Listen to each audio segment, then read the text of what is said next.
আরে গ্রামবাসীরা দেখো রে, দেখো আজ ওর ছেলের জন্মদিন, আর এই গরিব নিজের ছেলের জন্মদিনেও আবর্জনা কুড়াচ্ছে রে। যা গরিব, আমার গাড়ি থেকে দূরে সরে যা, তোর নজর লেগে আমার গাড়ি নোংরা না হয়ে যায়। আরে ভাই, এই মোড়লের ছেলে আমার খুব ঠাট্টা করে রে, আর আজ আমার ছেলের জন্মদিনও আছে রে, দেখিস আমিও একদিন ধনী হব রে। আরে ম্যাডাম, আমার এই কেকটা চাই রে। এই কেকটার দাম কত রে?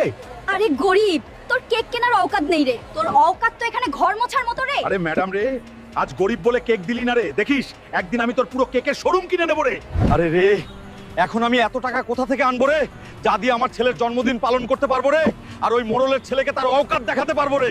শোনো শোনো গ্রামবাসী, যে কেউ উজিরপুরে ভাঙা ব্রিজ ঠিক করবে সে পাবে 200 কোটি টাকা আর একটা সোনার তাজ। কি রে, সোনার তাজ আর 200 কোটি টাকা আমি করবো রে এই ব্রিজটা ঠিক।